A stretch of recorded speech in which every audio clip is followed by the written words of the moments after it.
Si Daniel.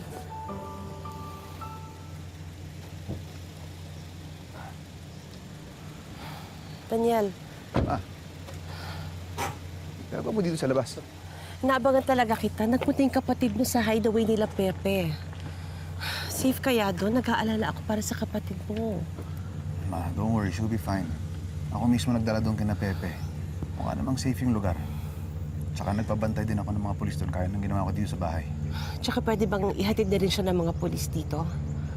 Sana mahuli na si Dean, Daniel. Para hindi na ako mag-alala. Ma, I'm doing everything. And don't worry. Safe na si Sari. Hindi ko hahayaan na masaktan pa siya ni Dean. Kung kailangan may escort sa 24/7, gagawin ko. Okay? Halika na, pasok tayo. Hindi na muna bahala dito. Salamat.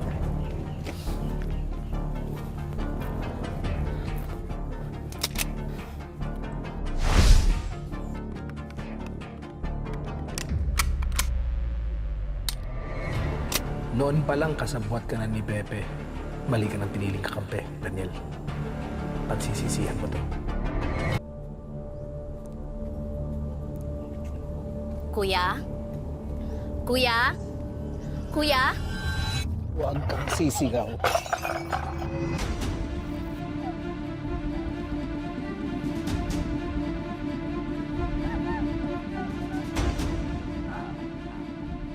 O anak, hindi ka na nag-text. How are you?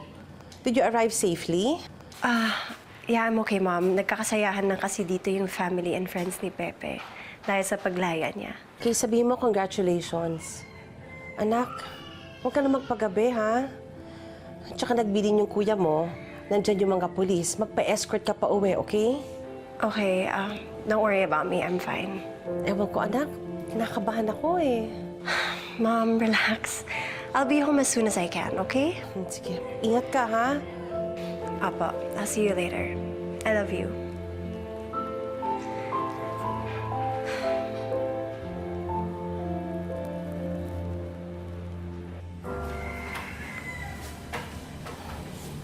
Ma'am? O, ano nangyari sa'yo? Ay, tita. Alam niyo kung ba't ako nandito?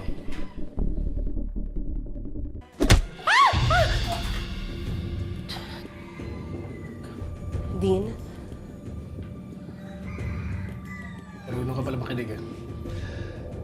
Ba't di nagmana sa'yo si Sari?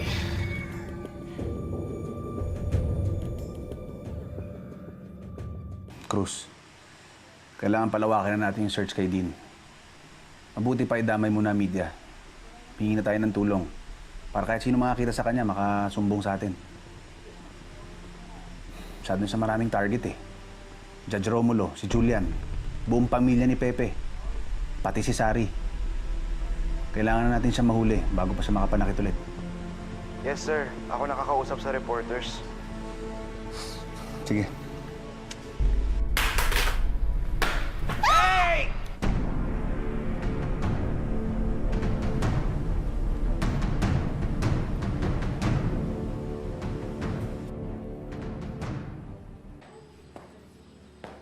Ma?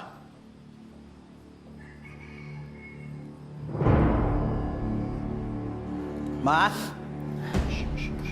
Ma?